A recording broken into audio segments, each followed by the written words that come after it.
ئەم کاتتان باش بینەرانی بەڕێز لەم دیدارە تایبەتەدا لەگەڵ بەڕێز ئوسام نجەیفی جێگری سەر و کۆماری عێراق چەندین تەوەری گرنگ دەربارەی عێراق و ڕووداوەکانی ئێستا دەوروژێنی بەخێر هاتیت بەڕێز ئەم کاتت باش لە ڕاستیدا بابەتی زۆرمان هەیە هیوادارم کات بوارمان بدات بۆ پرسیار و ڕوونکردنەوەکان لە بەڕێزتانەوە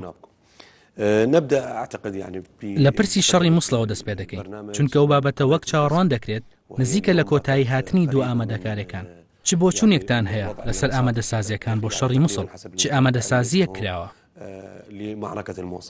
کەموکوڕەکان چۆن دەستنیشان دەکەن لەم ئامادەسازیانەدا ئایا ئێوە ئامادەن بۆ ئەم شەڕە بە بۆچوونی تۆ کاتی دەستپێکردنی ئەو شەڕە نزیکە هیچ وادەیەک بۆ ئامادەسازیەکان بۆ ئەو شەڕە دیاری کراوە تا چ ڕادەیەک توانراوە ئامادەسازی تەواو بۆ شەڕە بکرێت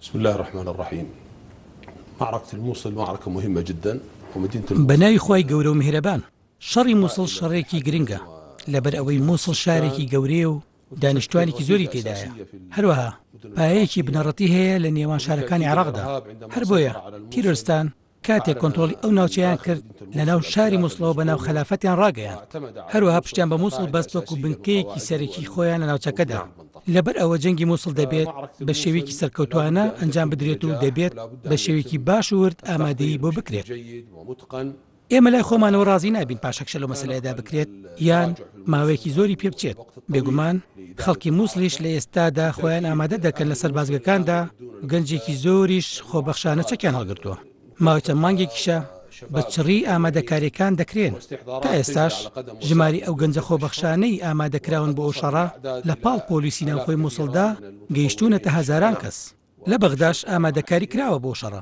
هەروەها چەندین فرقەی عسکەری هەیە کە بۆ ئەم شەڕە پێکهێنراون بێگومان ئێمە پێشمەرگەی هاوپەیمانیشمان هەیە کە وەکو پاڵپشتیەک هاوکارمان دەبن بۆ ئەم شەڕە و هاوپەیمانی نێودەوڵەتیش وەکو لایەنێکی نێودەوڵەتی توانای جێبەجێکردنی گورزی سەربازی چڕوپڕیان هەیە ئەمە جگە لە پێدانی زانیاری هەواڵگری هەروەها بڕینی ڕێگەی ئیمدادی داعش لەبەر ئەمە من لەو بڕوایەدام ئامادەکاریەکان بەردەوامن و لە کاتی تەواوبوونی کارەکان شەڕ دەست پێ دەکات و بە ئیزنی خوا سەرکەوتوو دەبی هل هنالك تصور قريب من خوض المعركة؟ ئایا ئامادەکاریەکان بۆ شەڕ بەرەو تەواوبوون چوون ئایا جەنابتان چەند زانیاریتان لەو بارەیەوە هەیە؟ وصلتم إلى نسبة مثلا ايش قد بالمية من الاستعدادات لخوض المعركة؟ يعني هذه كلها امور عسكريه حقيقه لا تعد ئەمانە هەمووی مەسەلەی سەربازین و بۆ جۆرە ڕناگەێنرێن بەڵام ئامادەکاریەکان بە چڕی بەردەوامن و لە ناو مووسڵیش ئامادەکاری دەکرێت کەسانێک لە ناو مووسڵ ئامادە دەکرێن بۆ یارمەتیدانی ئەو هێزانەی هێرش بۆ سەر شارەکە دەکەن کە چەند فەسیلێکی چەکدارن و ئێستا بە شێوەیەکی گیانبەخشانە کارەکانیان ئەنجام دەدەن هەر ئەوانیش پاڵپشتی هێزی هێرشبەر دەکەن بێگومان کۆمەڵگەی مووسڵیش لە ئێستادا دژی ئەو گروپە تیرۆریستیان ئەو مەسەلەیەش بە بۆچوونی من لە کاتی تەواوکردنی ئامادەکاریەکان و هاتنی سعاتی سفر دەبێت هیوادارم دوای ئەوە نەبێت. طيب حضرتك أشرت إلى أنه سيكون حليف بەڵێ ئاماژەت بەوە کرد کە پێشمەرگە هاوپەیمان و پشتگیری خەڵکی مووسڵ دەبێت بۆ مانایی پێشمەرگە بەشدار دەبێت لەو شەڕەدا بۆ پشتگیریکردن لە خەڵکی مووسڵ بە هەمان شێوە هاوپەیمانی نێودەوڵەتی تەنها ڕۆڵی پارێزگاریکردن و هێزی ئاسمانی دەبێت یان هێزی سەربازی زەمینیان دەبێت بە گوێرەی لێدوانی هەندێک سەرکردەی سەربازی ئەمریکی کە ئاماژە بە پێویستبوونی هێزێکی سەربازی ئەمریکی دەکەن لەم شەڕەدا. قوة عسكرية أمريكية على الأرض. لم يطلب العراق أي قوات برية أمريكية. عێراق داوای هیچ هێزێکی وشکانی ئەمریکی نەکردووە لەو بڕوایەدا ئەمریکاش لە ڕووی سیاسی و سەربازیەوە ئامادە نیە بۆ مەسەلەیە لەبەر هۆکاری ناوخۆیی ئەمریکا ئێمە لەو بڕوایداین کە هێزی سەربازی پێویستمان هەیە بۆ ئەنجامدانی ئەو ئەرکە بەڵام پێویستمان بە ڕووپێوی بەرەکانی شەڕ و پاڵپشتی هەواڵگری ئەوانە بە بەردەوامی بێگومان پێشمەرگەش ناچنە ناو مووسڵ بەڵکو بەشدار دەبن لە کۆنتڕۆڵکردنەوەی پێگە نزیکەکان لە شارەکەدا و وەکو هاوکار و پاڵپشتێک بۆ هێزە هێرشبەرەکەی عێراق. طيب أشرت أيضا حضرتك هنالك فرق ئاماژەت بەوە کرد کە چەند فرقەیەکی سەربازی لە سوپای عێراق لە بەغدا کە لە ئامادەباشیدان بۆ بەشداریکردن لە شەڕی مووسڵ ئەم هێزانە کاتێک بەشدار دەبن مانای ئەوەیە سەرکردایەتی ئازارکردنەوەی مووسڵ دەکەن ئایا فەرماندەی گشتی هێزە چەکدارەکانی عێراق سەرپرشتی شەڕی مووسڵ دەکات؟ العمليات العسكرية يعني القائد العام للقوات المسلحة هو من يشرف على المعركة الموصل. هي معركة عراقية بالتأكيد. ئەو شەڕە شەڕێکی عێراقی و بێگومان هێزە چەکدارەکان لەژێر فەرمانی فەرماندەیی هێزە چەکدارەکانی عێراق دەبێت و فەرماندەی پرۆسەکانی ئازادکردنی نینەوە کە پێکهێنراوە و هەموو هێزە چەکدارەکان لەژێر کۆنتترۆلی ئەو فەرماندەیە دەبێت. بەڵام لە چوارچێوەی دەوڵەتدا ئێمە رازی نابین بە هەر جوڵەیەک لە دەرەوەی چوارچێوی فەرمی وەزارەتی بەرگری و فەرماندەی پرۆسەکان بێت. هێزە میلیەکانیش کە ئێستا ئامادە دەکرێن لەژێر فەرمانی فەرماندەی پرۆسەکانی ئازادکردنی نێنەوە دەبن، هەروەها هەماهەنگ دەبن لەگەڵیاندا و هەماهەنگی دەبێت لەگەڵ فەرماندەی پرۆسی هاوبەش کە لە هاوپەیمانی نێودەوڵەتی و هێزی پێشمەرگە پێک دێت. فەرماندەی گشتی هێزە چەکدارەکانیش بەرپرس دەبێت لە فێرقە سەربازیەکان و حەشدی شعبی. حەشتی شعبی بەشداری لە شەڕی مووسڵ دەکات؟ نەک حەشدی شعبی لە ناوچەیترەوە، بەڵکو حەشدێکی نیشتیمانی کە لە خەڵکی مووسڵ پێکدێت و هەروەها خەڵکی پارێزگای نێنەوە دەبن بە هەموو پێکهاتە و ڕەنگەکانەوە، نەک تەنها لە عەرەبی سوننە، بەڵکو کورد و تورکمان و شەبەک لە هەموو مەزەبەکانی تێدایە. کەواتە پێکهاتەکانی تری خەڵکی مووسڵ بەشدار دەبن و حەشتی نیشتیمانی پاڵپشتی هێزەکانی ئاسایش و هێزە سەربازەکان دەکات شەڕی مووسڵ. حەشتی شعبی هیچ ڕۆڵێکی نابێت لەم شەڕەدا؟ ما راح يكون له دور في هذه المعركة بالمطلق؟ لا نعتقد ذلك. لەو بڕوایدانی بارودۆخی سیاسیش یارمەتی ئەوە نادات هیچ هێزێک لە ناوچەیترەوە بێن بە مووسڵ. ئەگەر مەسەلە ژمارە هێز بێت ئەوە چەکدارێکی زۆرمان لێنینەوە هەیە و تەنها پێویستمان بە چەکە لە ئێستادا. لەو بڕوایدام هەر هێزێکی تر هەبێت دەتوانێت لە ناوچەی تر ئەرکی خۆی بەجێ بگەێنێت. بە هەر حاڵ ئەو هێزانی کە کۆنتترۆلی شارەکە دەکەن دواتر لە خەڵکی پارێزگای نینەوە دەبن. فەرماندەی گشتی هێزە چەکدارەکانی عێراق کە شەڕەکە دەکات و پێویستی بە حەشتی شعبی دەبێت، هیچ هەڵوێستێکی سیاسی هەیە کە ڕێگر بێت لە بەکارهێنانی حەشتی شعبی لەلایەن فەرماندەی گشتیەوە لەو شەڕەدا؟ بێگومان ئێمە پێش شەڕەکە ئامادەکاری سیاسی دەکەین. ئێمە سەرکەوتنی شەڕەکەمان دەوێت و نامانەوێت هیچ حساسیەتێکی مەزهەبی یا ناڕازیبوونی دانیشتوان بەرامبەر بە هێزی ئازادکرد دروست بێت بۆ ئەوەی هاوکارێکی باش دواتر دروست بێت. ئەگەر پێویستان بە هێزی تر هەبوو یان پێویستان بە یەکەی چەکداری حەشتی شعبی هەبوو، ئایا لای ئێوە هیچ هێزێکی حەشتی دیاریکراو هەیە کە ئێوە ڕازی نەبن بەشداری لە شەڕەکەدا بکات؟ من وتم هیچ پێویستێکمان بە هێزی حەشتی شعبی لە پارێزگای ترەوە نییە. ئێمە چەکداری زۆرمان هەیە لەو پێکهاتانەی لێنینەوە هەن. هیچ پاساوێکیش نییە کە ئەوان نوێنەرایەتی مەزهەبێک یان نەتەوەیەکی دیاریکراو دەکەن و هەمووانی تێدایە و سوپای عێراقیش هەیە کە هەموو پێکهاتەکانی تێدایە و سوپایەکە هاوسەنگی هەمەلایەنی پاراستووە. ئەوەش مەسەلەیەکی سروشتیە. ئایا تورکیا و سعودیا و ئوردون هیچ ڕۆڵێکیان دەبێت بۆ پاڵپشتی ئەم شەڕە؟ لا يوجد اتفاق من هذا النوع. هیچ ڕێکەوتنێکی لەو جۆرە نییە. بەڵام تورکەکان و ئەمریکیەکان مەشق بە حەشتی نیشتیمانی لێنینەوە دەکەن. ڕەنگە چەک لە وڵاتانەوە بگات ئیتر لەلایەن وڵاتە یەکگرتووەکانەوە بێت یان تورکیا لە ڕێگەی حکوومەتی عێراقیەوە بگەێنرێت بە حەشتی نیشتیمانی. ئەو هێزانی حەشتی نیشتیمانی کە لە هەرێم ڕاهێنانیان پێدەکرێت؟ ئەو هێزانە لە دەوروبەری مووسڵ مەشقیان پێدەکرێت لە ناوچەی باشیقە و چەند ناوچەیەکی تری وەکو ڕەبیعە لە ناو خاکی پارێزگای نینەوە. لە هەموو پێکهاتەکانی مووسڵ پێک دێت، نەک تەنها لە پێکهاتەی سوننە؟ نەخێر، ئەوان لە تورکمانی سوننە و شیعە، لە شەبەک و عەرەبی سوننە و کورد و مەسیحی و ئێزدین هەموویان لە ناو هێزانەدا. هەروەها لە عەشیرەتە عەرەبەکانی مووسڵن کە ئەوانیش لە هەموو پێکهاتەکانن. نعم. طيب إذا ما يعني رجعنا ئەگەر تۆزێک بگەڕێنەوە دواوە بۆ هاوینی ساڵی ڕابردوو چونە ناوەی داعش و کۆنتترۆلکردنی مووسڵ، هۆکارە ڕاستەقینەکانی کۆنتترۆلکردنی شاری مووسڵ لەلایەن داعشەوە وەک ئێوە پێگەشت بن چییە؟ بێگومان لە ئێستادا لیژنەی لێکۆڵینەوە هەیە کە لێکۆڵینەوە لەسەر هۆکاری کەوتنی شاری مووسڵ دەکات. ئەو لیژنەیەش قۆناغێکی باشی بڕیوە لە چەند مانگی ڕابردوودا. ڕەنگە کارەکانی لە دوو مانگی داهاتوودا تەواو ببێت. بە بڕوای من کەوتنی مووسڵ هۆکارەکەی سوپا و پۆلیسی فیدرالیە کە ئەرکی پاراستنی مووسڵیان لە ئەستۆ گرتبوو. ئەو هێزانش ئەرکی خۆیان بەجێ نەگەیان بە شێوەیەکی ڕوون و ئاشکرا. مەجگەلەوەی گەندەڵێکی زۆر هەبوو لە ناو سوپا و پۆلیس، زۆرێکیش لێ کە سەربازیەکان بەتاڵ بوون لە سەرباز.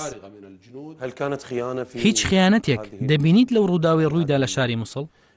الحدث الكبير الذي حدث في الموصل نعم طبعا هو الأمر الانسحاب هو بالتأكيد عملية بێگومان فەرمانی کشانەوە لە شارەکە خیانەتێکی گەورەیە بۆیە دەبێت بزانین کێ لە پشت ئەو فەرمانەوە بوو ئایا فەرماندەی ناوخۆیی بوون یان فەرمانەکە لە بەغداوە هاتبوو بێگومان پرۆسەی کشانەوە هەبوو هەڵاتنیش هەبوو پێش شەڕەکەش هەندێک یەکە کشانەوە لە ناوچە سنوورەکان و بۆ ماوەی مانگێک چۆڵکردنی یەکەکان بەردەوام بوو لە بەرەکانی شەڕ و ڕوبەڕووبوونەوە بەرامبەر بە داعش لە ناو شاری مووسڵ کاتێک هێرشەکە دەستی پێکرد پۆلیسی فیدرالی 70% لە بەشی کەناری ڕاستی شارەکە کشایەوە بەبێ شەڕ و ئەو کات شەڕ لە ناوچەیەکی تر هەبوو ئەمان وازیان لەسەر بازگە و چەک و تەقەمەنی خۆیان هێنا و هەڵاتن هاي تم تثبيتها في لجنة التحقيق البرلماني حضرتك لیژنەی لێکۆڵینەوەی پەرلەمان دەڵێت دوای 2 مانگ راپۆرتەکەی تەواو دەبێت یان ئەو بۆ چوونانەی لە ئەنجامی لێکۆڵینەوەکەوە دەردەکەوێت بەڵام ئاماژەیەک یان لێدوانێک هەیە لەلایەن ئەندامێکی پەرلەمانەوە دەڵێت لە چەند ڕۆژی داهاتوودا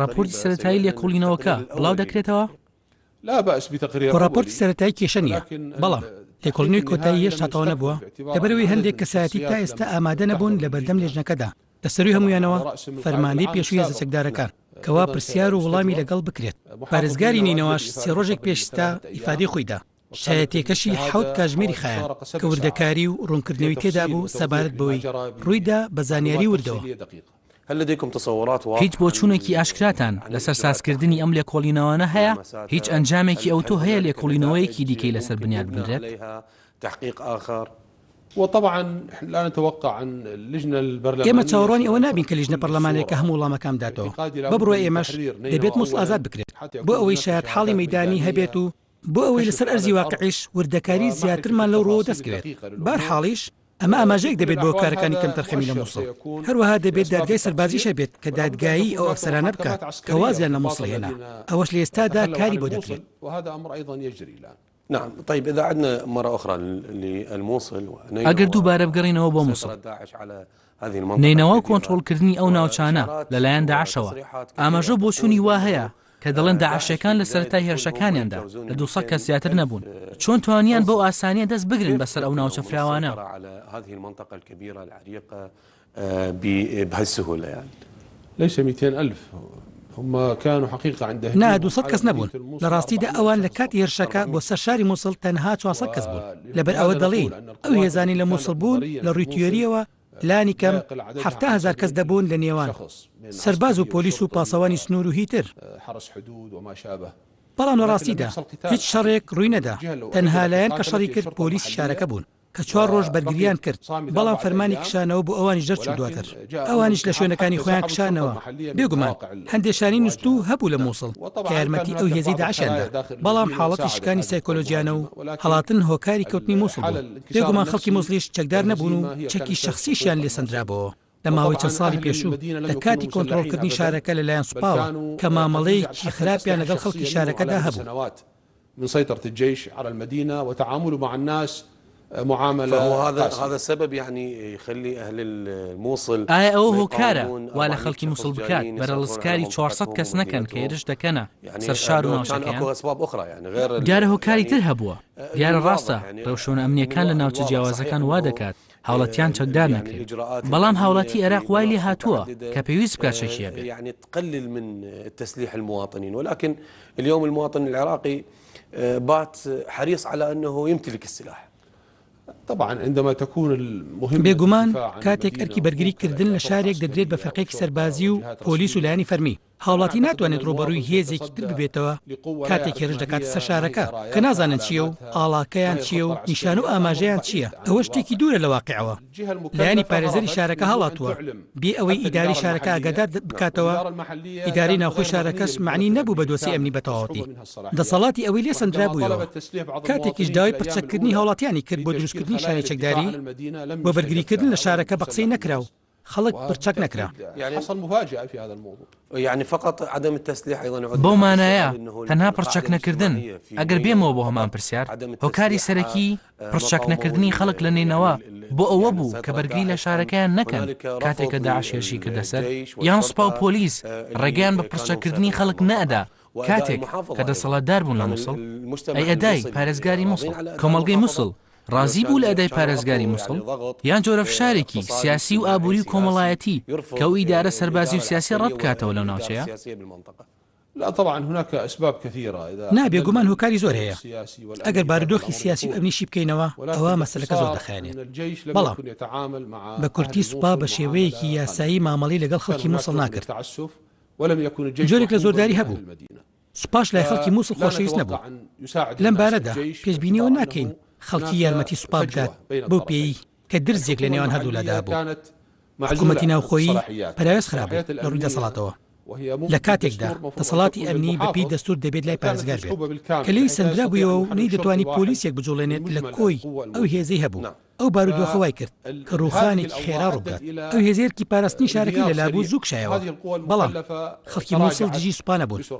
بەو بەڵگەی کاتێک سوپا ڕووخا کە هەزاران کەس دەبوون جلوبەرگی خۆیان گۆڕی بۆ مەدەنی. چەکیان فرێدا و هەڵاتن. هیچ سەربازێکیش لە ناو مووسڵ نەکوژرا لە کاتی هەڵاتنەکەدا. بەڵکو خەڵکی یارمەتی زۆری سەربازیاندا بە گواستنەوەیان بۆ شوێنی تر. ئەمەش بەڵگەیە لەسەر نەبوونی دژمنایەتی.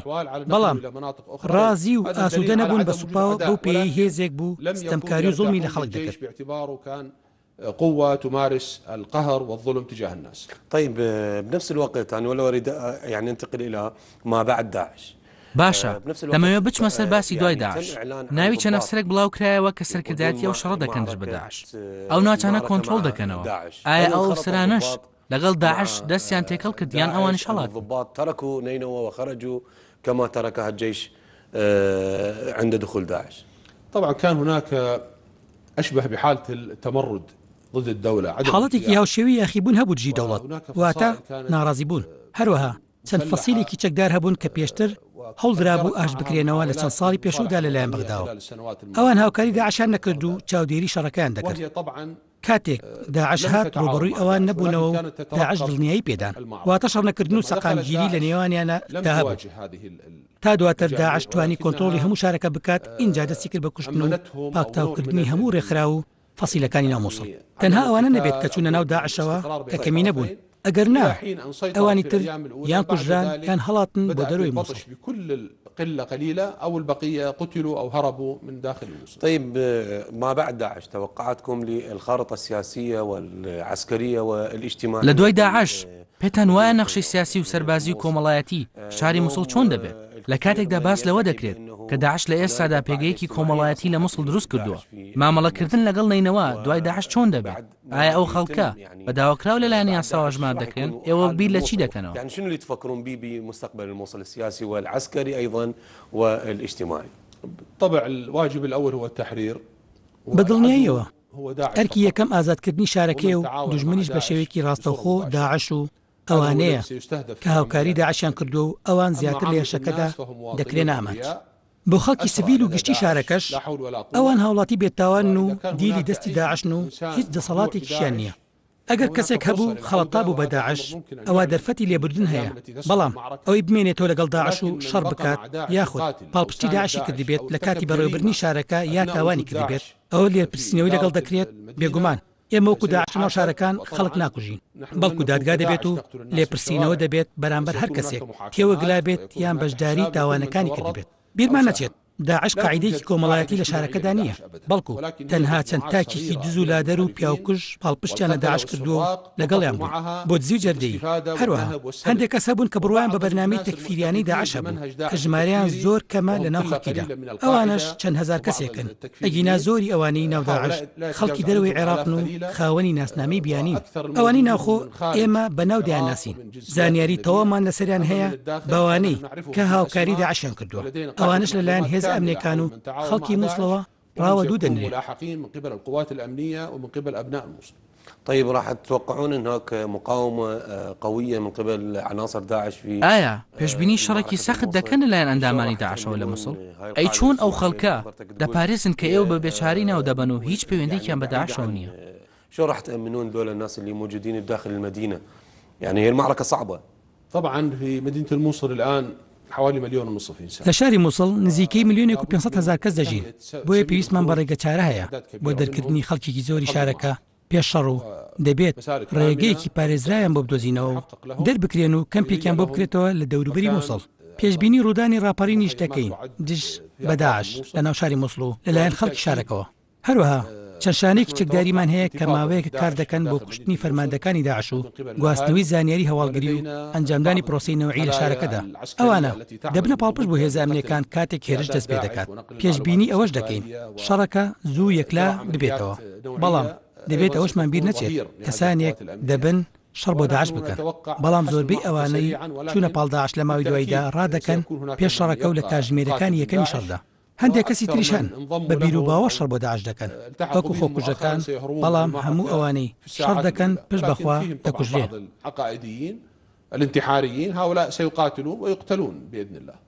طيب ننتقل إلى من نينوى والموصل إلى كركوك. دێمە سەر بابەتی کەرکووک. ئێوە خۆتان ئاگداری ڕۆڵی پێشمەرگەن لەو شارەدا کە چۆن بووە بۆ ڕوبەڕووبوونەوەی داعش. ئەگەر پێشمەرگە نەبووایە ئەو بێگومان کەرکووک دەکەوت. نەخشەی سیاسی کەرکووک چۆن دەبینن؟ بەڕای ئێوە دەبێت داهاتووی چۆن بێت؟ كيف تنظر للخارطة السياسية والعسكرية لمنطقة كركوك؟ مستقبلها المفروض شلون يكون؟ انتظر من حضرتك الإجابة ولكن بعد هذا الفاصل.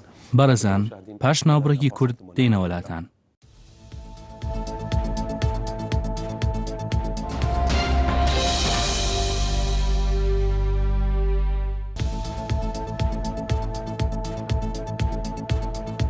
المشاهدين عندنا وياكم من جديد بعد ما گەڕاینەوە وڵاتان میلەنانی خۆشەویست بۆ درێژدان بە گفتوگۆکەمان لەگەڵ جێگری سەرۆکۆماری عێراق بەڕێز وسام نجەیفی. دووبارە سڵاوت لێبێ.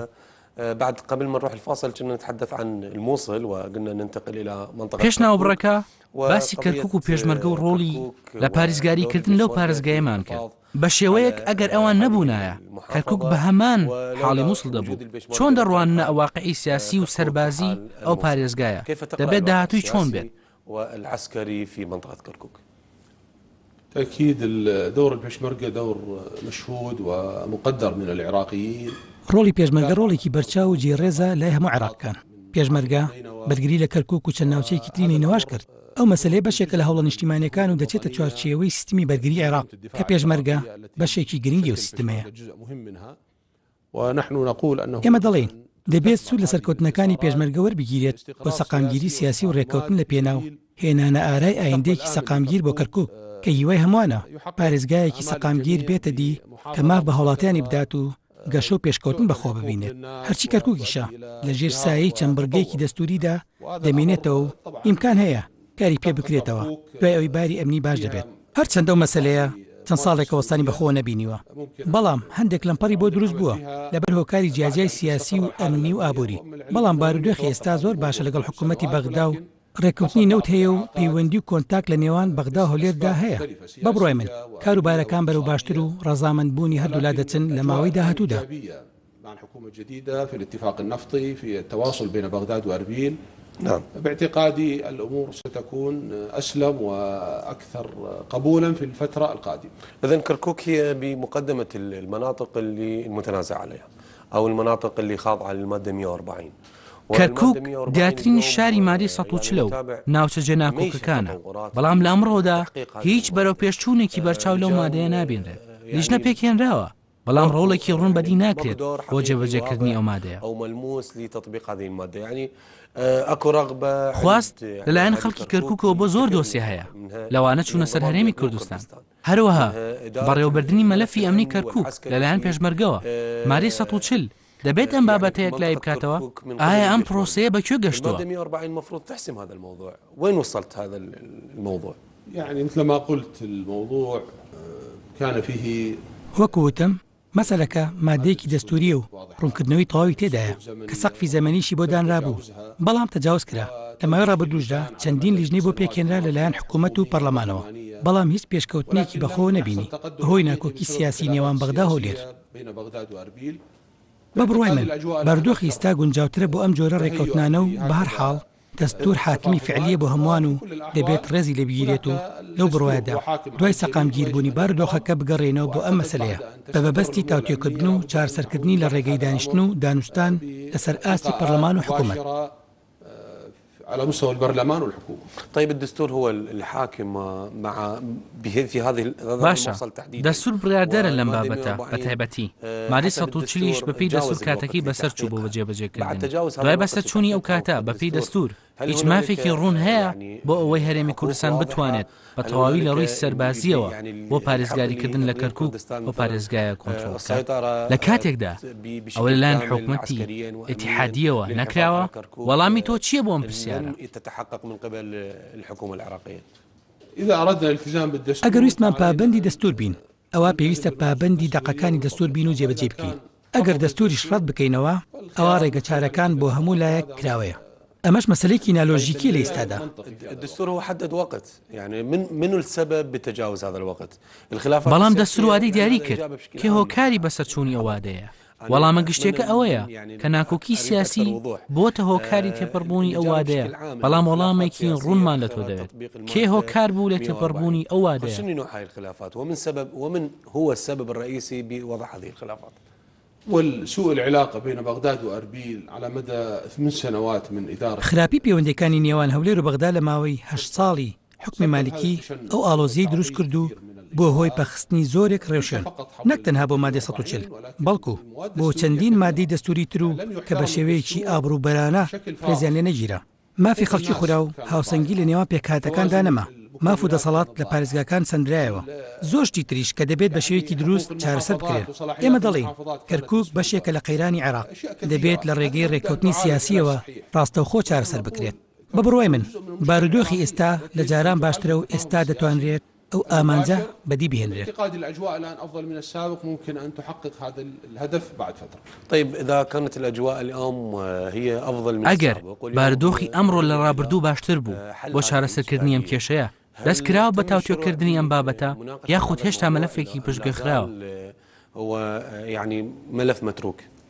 في الاتفاق السياسي لە ڕێکەوتنامەی سیاسی مادەی 140 باس کراوە وەک یەکێک لە بڕگەکان حکوومەتیش جددیە بۆ پێکهێنانی لیژنەیەک بۆ چاودێری مەسەلەکان پەرلەمانیش لای خۆی دەتوانێت چاودێری حکوومەت بکات لەو مەسەلەیەدا خۆشتان دەزانن ئێستا شەڕە و ئەو مەسەلەیە قورسە هیچ ڕێوشێنێکی بۆ بگیرێتە بەر بە پێی دەستور بێگومان دوای سەقامگیر بوون مەسەلەکە تاوتێ دەکرێت و لە چوارچێوەی میکانیزمی دەستوریدا.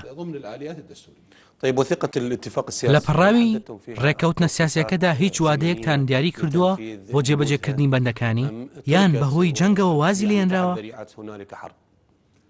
فيها توقيتات لكل مادة. ماوەی زەمەنی بۆ هەر مادەیەک دیاری کراوە بێگومان هەندێکیان 3 مانگ و هەندێکیان 6 مانگ و هەندێکی تریان ساڵێک بە پێی ڕێکەوتنی نێوان هێزە سیاسیەکان بێگومان حکوومەت ئەو ماوە زەمەنیانی تەجاوز کردبوو بۆ زۆربەی مادەکان. پێشێلکردنەکان یاسایی بوون؟ نەخێر ئەوە جێگەی قوڵکردن نییە بەڵام هۆکاری زۆر هەیە هەندێکیان حکوومەتە و هەندێکی تریان لەسەر و ئیرادەی حکوومەتەوەیە بەهەرحاڵ ئێمە داوا دەکەین ڕێکەوتنەکان جێبەجێ بکرێت. چۆن چارەسەرتان کرد چەند هۆکارێک هەن کە پەیوەندیان بە حکوومەتەوە هەیە هۆکار هەیە لە دەرەوەی دەسەڵاتی حکوومەت چۆن هەڵسەنگاندنی بۆ کرا ئایا هیچ گفتوگۆیەک لەسەر ئەم بابەتە کرا بۆ ئەوەی وێنەیەکی ڕاستەقینە دابدرێت؟ تأكيد هناك نقاش مستمر في هيئة الرئاسات الثلاثة.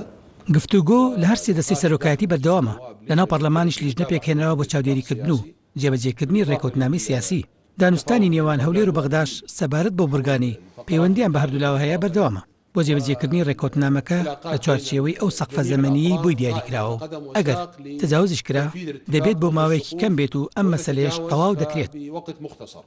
طيب وهذا الأمر يتم. طيب ننتقل للأقليم. دێنە سەر هەرێمی کوردستان سەرتا چۆن دەڕوانە سەر بەخۆی هەرێمی کوردستان؟ يعني هذا الأمر حقيقة هو ليس من ضمن المواد الدستورية الذي ئەو مەسەلەی لە ڕاستیدا لە نێو مادەکانی دەستوردا نییە کە عێراقیەکان پێکەوە دەبەستێت بەڵام ئەگەر ئیرادە لە لای کورد هەبێت بۆ سەربەخۆیی ئەو مەسەلەیەکە و دەبێت گفتوگۆی لەبارەوە بکرێت ئەگەر سەربەخۆییەک بێت بە قەناعەتی هەموو لایەنەکان ئەوە دەبێت لە ڕێگەی میکانیزمی سیاسی دیاریکراوە بێت ئەگەر جیاببوونەوەش بێت بە شێوەی تاکلایەنە ئەوە میکانیزمی تایبەت بەخۆی دەبێت. ما هي أبرز يعني المنابع دیارترین مەجە سیاسیەکان بۆ جیاببوونەوەی هەرێمی کوردستان چین؟ أنا أعتقد يعني لا يوجد هكذا منهج لەو بڕوادا نیم بیرۆکەی لەو جۆرە هەبێت تەنها مەگەر لە کاتێکدا بارودۆخ قەیراناوی بێت ئەوەی ئێستاش هەرێم بە عێراق دەبەستێتەوە هۆکاری زۆرە بڕوام وایە ئەگەر بارودۆخی سیاسی باش بێت و زۆربەی داواکاریەکان جێبەجێ بکرێن بە پێی ڕێکەوتنامەی سیاسی یان وەک ئەوەی لە دەستوردا هاتووە ئەوە ئەم مەسەلەیە بە شێوەیەکی تر چارەسەر بکرێت بارودۆخی نێودەوڵەتیش پەیوەندی بۆ ئاواتی کوردەوە هەیە ئەمە چ جای بارودۆخی وڵاتانی هەرێمی و وڵاتانی دراوسێش. ئەو مەسەلەیەش لە ڕاستیدا سیمای زۆر ڕوون نییە، تەنها خۆی لە حاڵەتێکی تیۆریدا دەبینێتەوە. طيب هذا أمر حقيقة غير واضح المعالم يعني هو مجرد حالة نظرية.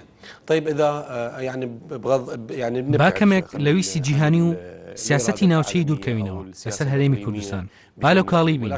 لە عێراقدا پێت وایە لەگەڵ باشبوونی پەیوەندی نێوان هەرێم و حکومەتی ئیتیحادی کەشوهاوەکە باشتر بێت بۆ بڕێردان لە جیابوونەوە یان لە کاتی بوونی پەیوەندیەکان؟ أم في تعسرها؟ الانفصال مەبەستە جیابوونەوەیە؟ يعني هل تعتقد أنه مەبەستم لەوەیە کە ڕێکەوتنی سیاسی کەشی جیابوونەوە دروست دەکات یان ناکۆکیەکان وا دەکەن جیابنەوە ڕوودات؟ الانفصال أم هو الإشكاليات هي السبب اللي تدعو للانفصال؟ لا طبعا الإشكالات التي بێگومان ئیشکال هەبوو ئەو سیاسەتانەی کە پەیڕەو کراون بەرامبەر بە هەرێم وەک بەراوێزخستن و بڕینی موچە و نەگەیشتن بە لێک تێگەیشتن ئەمانە هەبوون. ئەمە چ جای بازدان بەسەر مادە دەستوریەکان؟ ئەمانە هەمووی دواتر بارودۆخەکان ئاڵۆزتر کرد. کەواتە ویسی جیابوونەوەی کورد دەبێت شەڕ بێت، ئەی بۆ بە ڕێکەوتنی سیاسی نەوێت؟ من وتم هیچ شتێک لە دەستوردا نییە باس لە جیابوونەوە بکات. ئێمە باسمان لە دەستوری عێراق کرد. ئەگەر کورد بێوێت یەکلایەنە جیابێتەوە ئەوە هیچ هێزێکی عێراقی ناتوانێت ڕێگری لێ بکات. لە ئێستاشدا بڕوا ناکەم کورد ئەو کارە بکات، چونکە لەم کاتەدا ڕەنگە هەم کۆمەلگای نێودەوڵەتی و هەم هێزە هەرێمایەتەکانیش بۆ چوونێکی تریان لەم بارەوە هەبێت. بارحاڵ مانەوە لە چوارچێوەی عێراقدا بە قەناعەتی هەردوو لایە و بەرژەوەندی هاوبەشە. ئەگەر ئەوەش نەبێت ئەو کات ڕەنگە ڕێوشێنی یەکلایەنە بگیرێتە بەر، بەڵام دەبێت باش حسابی بۆ بکرێت. طيب الإشكاليات اللي موجودة ما بين الإقليم ئەو ناکۆکیانەی لە نێوان هەرێم و حکومەتی فیدراڵدا هەیە سەرەتاکەی بابەتی نەوتە. دوای ڕێکەوتنی نێوان هەرێمی کوردستان و حکومەتی ئیتیحادی لەسەر بابەتی نەوت بەشێک باسییان لەوە دەکرد کە نەرێنیە و بەشێکی دیکەش بە ئارێنی دەبینن، بەشێکیش بە هەنگاوێکی باشیان بۆ ئاساییکردنەوەی پەیوەندیەکان لە قەڵەمدا. چۆن ئەم ڕێکەوتنە دەبینی لە ئێستادا بەکوێ گەشتووە؟ تحسين العلاقات وتمريرها. كيف تنظر لهذه الاتفاقية وإلى أين وصلت؟ طبعا الاتفاق النفطي جاء بموجب الاتفاق السياسي وهو ڕێکەوتنی نەوت لە چوارچێوەی ڕێکەوتنی سیاسی هاتارەوە. ڕێکەوتنەکەش هەنگاوێکی پێشکەوتووە لە کۆی ڕێکەوتنامەی تایبەت بە دۆسیەی نەوت. ئێمە کاتێک دەڵێن ڕێکەوتنامی گشتی واتە یاسای نەوت و گاز یەکێکە لە بڕگەکانی ڕێکەوتنامی سیاسی. ئێستاش ڕێکەوتنی سەرەتایی کراوە بۆ هەنادەکردنی ڕێژەیەکی دیاریکراوی نەوت بەرامبەر بە بڕێک پارە کە بدرێت بە هەرێمی کوردستان وەک پشکی نیشتیمانی. ئەو مەسەلەیەش ئێستا لە جێبەجێکردندایە، بەڵام هەندێک دواکەوتنی هەیە لە بڕی پێویستی هەنادەی بەرامبەر بڕێک پارە کە ڕێکەوتنی لەسەر کراوە و هەردوو لاش نەگەیشتونەتە بنبەست لەو ڕۆوە. وا بزانم لە چەند ڕۆژی ڕابردوو لیژنەیەکی هەرێمی کوردستان لە بەغدا بوون و حکوومەتیش جددیە بۆ چارەسەرکردنی و کێشەیە. بە بڕوای من ئەمە مەسەلەیەکی گرنگە لە ناو ڕێکەوتنی سەرەتایی. هیواداری هەردوو لا پابند بێ بەو مەرجی پێشکەوتن و قەناعەت هەبێت بە یاسای نەوت و گاز کە پێویستە هەموو کێشەکان سەبارەت بە نەوت چارەسەر بکات بە شێوەیەکی یاسایی کە جێگەی ڕەزامەندی بێت و هەموو لایەنەکان پابند بێ بشكل قانوني ومقبول وملزم لكل الأطراف. ئەو یاسایە بە دیاریکراوی بەکوێ گەشتووە؟ لە 2007ەوە لە چەکمەجەکانی ئەنجومەنی نوێنەراندا و هیچ ڕێکەوتنێکی لەسەر نەکراوە بەو شێوەیە ماوەتەوە. هەرچەند هەوڵیشماندا ئەو پرۆژە یاسایە پەسەند بکەین، بەڵام هەندێک جار هەرێمی کوردستان ڕەتی دەکردەوە و هەندێک جار بەغدا کێشەکە لەسەر شێوازی جێبەجێکردنی یاساکەدا بوو. دیارترین خاڵەکان چین کە ناکۆکییان لەسەر دروست بووە؟ طبعا يعني إقليم كردستان وقع عقود الشراكة. هەرێمی کوردستان گرێبەستی شەراکەتی لە بەرهەمدا لەگەڵ 42 کۆمپانیا ئیمزا کردووە. لە کاتێکدا بەغدا گرێبەستی خزمەت ئیمزا کردووە کە ئەویش جۆرێکی تری پەیوەندیە لەگەڵ کۆمپانیا بیانیەکان. هەرێمی کوردستان لەو بڕوایدایە کە دەبێت دەسەڵاتی فراوانی پێ بدرێت لە مەسەلەی گرێبەستی نەوت و دۆزینەوەی کێڵگەی نوێ و فرۆشتنی نەوتدا. ئەمەش تەنها بۆچوونی کوردستان نییە، پارێزگاکانی تری بەرهەمهێنی نەوتی وەکو بەسڕاش هەمان حەز و داوایان هەیە. کێشەکە لەسەر دەسەڵاتەکانە وەک دەسەڵاتی هەنادەکردن. ئەنجومەنی فیدرالیە بۆ نەوت کە پرۆسی نەوت لە عێراق بەڕێوە دەبات. ئیتر کێ نوێنەری دەبێت تێیدا و کام پارێزگا و بەکام بەرهەمی نەوت بەشدار دەبێت؟ ئایا بڕیار بەدەست کێ دەبێت؟ ئایا سۆمە بە تەنها کۆنتڕۆلی هەنادەکردنی نەوت دەکاتیان پارێزگاکان و هەرێم ڕایان دەبێت لە بڕیار و هەروەها لە نرخدانان و فرۆشتندا؟ ئەمانە هەموو کێشە و ناکۆکین لەو ڕۆوە. هل تبقى سومو هي المسيطرة أم من المحافظات والإقليم يكون لديها قرار في التسعير والبيع؟ هذه خلافات تفصيلية. هل تعتقد أنه هذه الخلافات أو هل تؤيد هذه الخلافات پێت ئەم ناکۆکیانە پاساوێک بێت بۆ بڕینی موچەی فەرمانبەرانی هەرێمی کوردستان؟ مبرر لقطع رواتب موظفي إقليم كردستان؟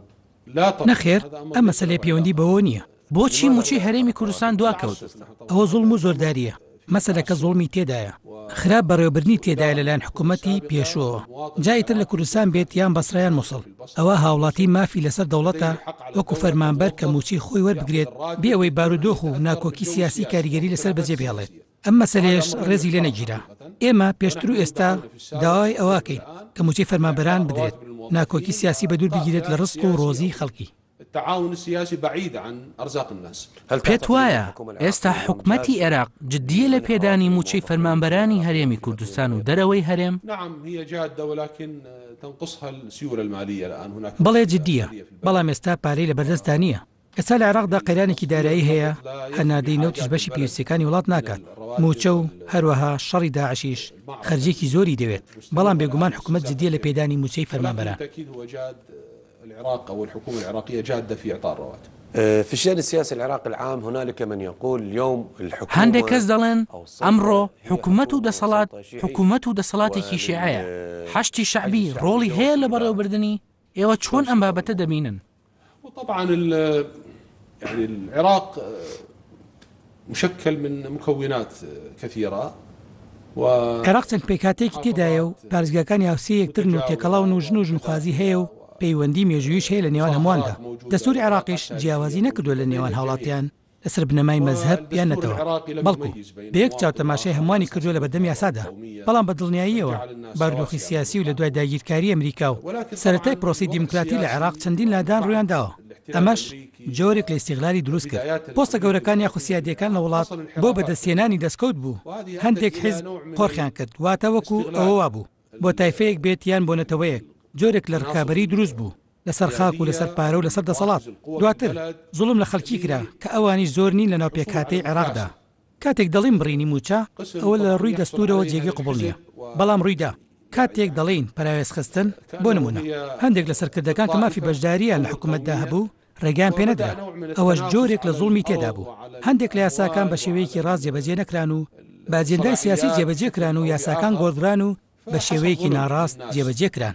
ئەوەش جۆرێک لە درز و کلێنی دروست کرد لە نێوان پێکهاتە و هەروەها سیاسەکاندا. فحصل نوع من الفجوة بين الناس وفجوة بين المكونات وفجوة بين السياسيين مما يسبب ئەمانە وایان کرد حکوومەتێکی شیعەداوە برێت. حکوومەت شیعی نییە بەواتای تیۆری، بەڵکو حکوومەتێکە هەموو پێکاتەکانی تێدایە. ئیتر حکوومەتی پێشوو بێت یان ئەم حکوومەتی ئێستا. بەڵام ئایا سنتەری هێز لای کێیە؟ بەکارهێنانی یاسا چۆن دەبێت؟ ئایا بە شێوەیەکی دادپەروارانە لە نێوان خەڵکیدا حکم دەکات؟ ئەمە کێشەکەیە لە جێبەجێکردنی دەستور و یاساکاندا. طيب كيف تقديرك انه الحكومة الدير يعني پێت وایە حکوومەت کار و یاساکانی بە شێوەیەکی نیشتیمانی بەڕێوە دەبات؟ چۆن ئەوە نەهێڵین کە وەزارەتێک وەزیرەکەی سوننەیە یان شیعەیە یان کوردە دەبێت وەکیلەکەی بە شێوەیەکی دیکە بێت، هەروەها بەڕێوەبەری ئۆفیسەکە و هەموو ستافەکە دەگۆڕێت. ئەمە ڕوونە. بۆ نمونە ئێمە وەک ڕۆژنامەنووسان کێشەی ئەومان هەیە کە بەڕێوەبەرە ڕۆژنامەوانیەکان دەگۆڕێن، هەموو وەزیرێکی نوێ دێت و بەڕێوەبەرە ڕۆژنامەوانیەکە دەگۆڕێت. ئێمەش دەبێت سەر لە نوێ پەیوەندی دروست بکەینەوە. ئەمانە چۆن چارەسەر دەکرێت کە بچووکترین کێشەن؟ يعني هو طبعا الدستور العراقي بني على أساس توازن المكونات. بێگومان دەستوری عێراق لەسەر بنەمای هاوسەنگی پێکهاتەکان بنیات نراو لەسەر بنەمای جیاکردنەوەی پەیوەندیەکان نەبوو. هەروەها تەئکیدی لەسەر تایفە و پێکهاتەکان و مەزهەب کردەوە، تەئکیدی لەسەر هاوسەنگی نێوان پێکهاتەکان کردەوە. وأكد على التوازن بين هذه المكونات. هذا هو الدستور. لەنێوان پێکهاتانەدا دەستور بەم جۆرە بنیات نرا. لەبەرەوە زۆر سروشتیە ناوی جیاجە هەبێت، هەروەها ماف و پشک هەبێت بە ئەو پێکهاتانی لە ناو دەوڵەتی عێراقدا هەن. لهذه المكونات ضمن الدولة العراقية. ولكن بەڵام ئایا ئەم پشکانە بە شێوەیەکی ڕاست وەردەگیرێن؟ ئایا وەزیری نوێنەری شیعە یان سوننە یا کورد وەک وەزیرێکی کورد یا سوننە یا شیعە کار دەکات یان وەک وەزیرێکی عێراقی کار دەکات؟ ئەمە دەگەڕێتەوە بۆ ئاسی پابەتبوونی ئەو وەزیرە بە دەستور و هەروەها هەستی نیشتیمانی ئەو وەزیرەوە، هەروەها قەناعەتی پێکهاتەکان لەگەڵ یەکتردا. ئەگەر تایفەیە کەسی کرد زوڵمی لێ دەکرێت بێگومان ئەو وەزیرەی نوێنەری ئەوانە بە شێوەیەکی تایەفیانە مامەڵە دەکات.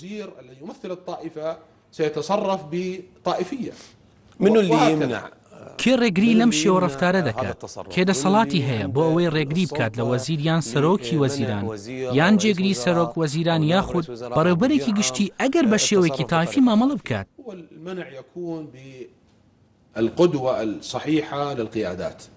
بەڕابەرێتی ڕاستی سەرکردەکان دەبێت کە یاسا جێبەجێ بکەن بەسەر خەڵک و بەسەر خۆیاندا. هەروەها دەبێت سەرکردەکان هەوڵ نەدەن بە شێوەی تایفی مامەڵە بکەن و پۆستی خۆیان ئیستیغلال نەکەن بۆ مەرامی حیزبیان تایفی. ئەگەر ئەوە بکرێت ئەوە هەمووان پابەند دەبن بە هەیکەلی دەوڵەت و کیانی دەوڵەت. کاتێک دادپەروەری لە نێو خەڵکدا پەیڕۆ دەکرێت ئەو کات پێویست بە قسە ناکات لەسەر سوننە و شیعە و کورد. هەمان بە شێوەیەکی سروشتی مافی خۆیان وەردەگرن. بەڵام کاتێک زوڵم دەبێت ئەوە بە دڵنیاییەوە حاڵەتانە ڕوودەدەن و وەکو بەرگری پێکهاتەیەک یاخود کەسێک لە خۆی. لەبەرەوە ئەمە هەڵەی میحوەری و جەوهەریە لە دەوڵەتدا کە لە ساڵی 2023 پەیڕۆ دەکرێت و تا ئێستاش بەرجەوام. طيب مورست منذ 2003 لحد الآن. طيب شلون تنظر لهذه التصريحات اللي في الفترة الأخيرة من چۆن سەیری لێدوانەکانی ئەم دوایی ڕەوێژکاری سەرۆککۆماری ئێران دەکەیت؟ کەوتبووی بەغداد پایتەختی ئیمپراتۆریەتی تارانە. طبعا هذا نوع من التخلف والعدوانية. ئەوە جۆرێک لە دواکەوتویی و دژمنکاری بەرامبەر بەسەروەری عێراق و ئەو کەسەش وەڵامی درایەوە لەلایەن وەزارەتی دەرەوەی عێراق لەبەرەوەی مەسەلەکەش پەیوەندی بە سیاسەتی عێراقەوە هەیە. هەر دەسوەردانێک لە کاروباری ناوخۆی عێراق ئێمە بە قسە و بەکردەوە ڕەتی دەکەینەوە. ئیتر ئەوە لەلایەن ئێرانیان هەر وڵاتێکی ترەوە بێت. دەبێت حکوومەتی تارانیش لای خۆیەوە لێپێچینەوە لەگەڵ ئەو بەرپرسەدا بکات چونکە ئەوە جۆرێک زیادەڕۆیی و دژمنکاریە بەرامبەر بە وڵاتی ئێمە. يعني هو بصراحة احنا يعني بۆ یەکەم جارە ئێمە دەبینین کە وەڵامێکی فەرمی هەیە لە یەک لایەنەوە کە نوێنەرایەتی دەوڵەتی عێراق واحد من جهة تمثل الدولة العراقية حول هذا التصريح. ئەگەر بەڕوونی قسە بکەین هەموو جارێک ئەگەر لێدوانێک لەلایەن ئێرانەوە هەبێت سیاسیەکی سوننە پێی ناڕەحەت دەبێت. يشجب السياسي السنة. ئەگەر لەلایەن سعودیەشەوە بێت سیاسیەکی شیعە پێی ناڕەحەت دەبێت. الموقف الآخر لە بەرامبەریشدا هەڵوێستی شای سعودی هەیە کە داوا لە وڵاتانی سونە دەکات هێزێک بۆ ڕووبوونەوەی داعش و ئێران پێک بێنن. هەڵوێستی عێراقیە سونەکان لەم داوایە چییە؟ من الدول السنية لمواجهة داعش وإيران. موقف العراقيين السنة والعراقيين بشكل عام من هذا الدعوة. لا أعتقد أنها لمواجهة داعش وإيران. هذا التصريح اللي موجود. داعش صحيح. بڕۆ ناکەم ئێران ڕۆبەڕووی داعش بوو بێتەوە. ڕاستە داعش دژمنی هەمووانە. بەڵام ئێران وڵاتێکی هەرێمیە و سعودیەش نەگەیشتۆتە ئەو حاڵەتی دژمنایەتیە لەگەڵ ئێراندا. بە پێچەوانەوە پەیوەندی دیبلۆماسی لە نێوانیاندا هەیە و سەردان و چاوپێکەوتنیش هەیە. بەڵام ڕەنگە ناکۆکی هەبێت لەسەر مەسەلەکانی تری ناوچەکە و حاڵەتی دژمنایەتی ئاشکرا لە نێوانیاندا نییە. لەو بڕواژدا نیم شای سعودیە ئەو قسەی کردی بێت و ڕەنگە میر سعود فەیسەڵ وەزیری دەرەوە وتبێتی عێراق داگیر کراوە لەلایەن ئێرانەوە. قال العراق محتل من إيران. هكذا ذكر هذه الكلمة. ولكن التصريح كان واضح. بەڵام لێدوانەکە لە دەستگاکانی ڕاگەیاندندا ڕوون بوو بە تایبەتی لە وەزارەتی دەرەوە. وطبعا هناك قلق. لە ڕاستیدا ترس و نیگەرانی لەلایەن وڵاتانی ناوچەکەەوە هەیە لە ڕۆڵی ئێران. واتە جۆرێک لە فراوانخوازی سیاسی و سەربازی ئێران کە پەیوەندیەکان تێک دەدات و دەبێتە هۆی دروستبوونی گومان لەسەر سەقامگیری ئایندەی ناوچەکە. ئەو مەسلەیەش دەبێت چارەسەر بکرێت لە ڕێگەی چارەسەری سیاسی نەک سەربازی چونکە چارەسەری سەربازی واتای دروستبوونی شەڕێکی خوێناوی و مەترسیدار دەگەێنێت لە ناوچەکەدا. دەبێت لەسەر ئەو مەسلەیە دانوستان و گفتوگۆ بکرێت لە نێوان ئێران و سەرجەم وڵاتانی عەرەبیدا بۆ ئەوەی جۆرێک لە لێک تێگەشتن بێت ئاراوە و بەرژەوەندی هاوبەش بێتە دی. بدون هاي التدخلات السياسية الخارجية للعراق هل يمكن للعراق بێ ئەم دەستێوەردانە سیاسی دەرەکیانە عێراق دەتوانێت هەرێمی نوێی خۆشگوزەران پێک بێنێت. بۆ نمونە بەسڕا کە زۆر داوا دەکەن بکرێتە هەرێمێک خەڵکی ئەنباریش باسی دروستکردنی هەرێمی ئەنبار دەکەن. نازانم نینەوە بی لە هەرێمێک دەکاتەوە یان نا. معروف نینەوە هم يفكرون بإقليم لولا. هذا طبيعي جدا. الدستور العراقي ئەوە زۆر سروشتیە. دەستوری عێراق مافی ئەوەی داوە بە پارێزگاکان کە هەرێم دروست بکەن ئەگەر خەڵکی پارێزگاکە ئەو خواستیان هەبێت. پێشتریش نینەوە و سەلاحەدین و دیالە لەگەڵ بەسڕادا داوایان پێشکەش کرد بۆ پێکهێنانی هەرێمی تایبەت. ئەوەش مەسلەیەکی ئاساییە و نابێت دژی بۆسینەوە. بەڵام دەبێت زۆرینەیەک لە خەڵکی پارێزگا کە ڕازی بن لەسەر بوون بە هەرێم. ئەوە مەسلەیەکە ئەی بیان دەروی یاسایان دژی دەوڵەت نییە بە پێچەوانەوە. ئەوە ئەگەر ڕووبدات بە بۆچوونی من جۆرێک لە هاوسەنگی ناوخۆیی و سەقامگیری دروست دەکات. عفوا أنا ما أقصد أنه هو معيب ولكن بورە منم بەسم ئەوە نییە کە کارێکی بێڕەزی بێت، بەڵام چاودێران ئاماژە بەوە دەکەن کاگەر بەسڕە ببێتە هەرێم ئەوە سەر بە ئێران دەبێت. هەروها ئەگەر ئەنبار یان نینەوە ببێتە هەرێم ئەوە سعودی و تورکیا و ئوردون ڕۆڵ لە دیاریکردنی سیاست و حکوومەتەکەی دەگێڕن. ئەم پێشبینیان لەسەر ئەرزی واقعدا پێت وایە بوونی هەبێت یان نا؟ نەخێر ئەوە زوڵمە لە وێناکردندا و بۆچوونێکی تونندڕەوانەیە. ئێمە دەڵین هەرێمێک لە ناو نیشتیمانی عێراقدا کە خاوەنی دەسەڵاتی دیاریکراوی خۆی بێت و هەروەها مرکزیش دەسەڵاتی فیدرالی هەبێت و هەرێمیش دەسەڵاتی هەرێمی خۆی. دروستبوونی هەرێم مانای ئەوە ناگەێنێت کە پەیوەندی بە وڵاتی ترەوە هەبێت. هەرێمی کوردستان ئایا تکێنراوە بە ئێران یاخود تورکیاوە؟ ئەوە تا خاوەنی سیاسەتی ڕوونی خۆیەتی و دەڵێت هەرێمی کوردستانی عێراق بەشێکە لە عێراق، ئەوە هیچ زیانێکی نییە. ئەگەر باس لە دەسەڵاتەکانی سەرۆکایەتی کۆمار بکەین، پانتایی دەسەڵاتەکانی سەرۆک کۆمار چییە؟ رئيس الجمهورية هو نصف السلطة. سەرۆکایەتی کۆمار نیوەی دەسەڵاتی جێبەجێکردنە. دەستوریش دەڵێت دەسەڵاتی جێبەجێکردن لە سەرۆک کۆمار و ئەنجومەنی وەزیران پێک دێت. هەروەها سەرۆک کۆمار پارێزەری دەستورە و سیمبولی وڵاتە و لە توانایدایە بچێتە ناو هەر کایەیەک لە کایەکانی سێ دەسەڵاتە سیادیەکەی وڵات. کاتێک لادانێک ببێت لە دەستوردا یان پێویست بکات قسەی خۆی بکات دەیکات و دەستەی سەرۆکایەتیش توانای ئەوەی هەیە یاسا دەربکات بە هەمان شێوەی ئەنجومەنی وەزیران. هل أنتم الآن في رئاسة الجمهورية؟ ئێوە ئێستا بە سەرۆکایەتی کۆمار ڕۆڵێکی ڕاستەقینەتان لە دەسەڵاتی جێبەجەکاردا هەیە یان کاتێک کێشەیەک یاخود گرفتێک لە دەسەڵاتی جێبەجەکاردا دەستنیشان دەکەن ڕاستەخۆ کاری لەسەر دەکەن؟ وەک دەزانیت دەسەڵاتەکان دراون بە سەرۆک کۆمار، ئەویش هەندێک لە دەسەڵاتەکانی خۆی دەدات بە جێگرەکانی و ئەوەش لە مەسەلەی ئاسایش و بەرگری هەروەها بۆ ئازادکردنی نینەوە لەلایەن سەرۆک کۆمارەوە ڕاست پێدرام. منیش دەسەڵاتەکانی سەرۆک کۆمارم بەکارهێناوەکو جێگر، بەڵام بە دەسەڵاتی سەرۆک و بە هەمان شێوەش دکتۆر ئەیاد عەلاوی لە مەسەلەی ئاشتەوای نیشتیمانی ئەو دەسەڵاتەی پێدرا. ئەو دەسەڵاتانی سەرۆک کۆمار زۆر فراوانن، بەڵام لێکدژ نایەنەوە لەگەڵ دەسەڵاتی ئەوانی تر، بەڵکو بۆ کامەڵبوونی کاری ئەوانە و بۆ سەقامگیری وڵاتیشە. لدينا تساؤلات كثيرة ولكن هذا ما يسمح به الوقت. ئێمە پرسیارمان زۆرمان بوو، بەڵام کاتەکە ئەوەندە بواری دای. لە کۆتاییدا سوپاس دەکەم بەڕێز ئوسام جەیفی جێگری سەرۆک کۆماری عێراق. سوپاس بۆ ئێوەش کە بینەرمان بوون. کاتێکی شاد.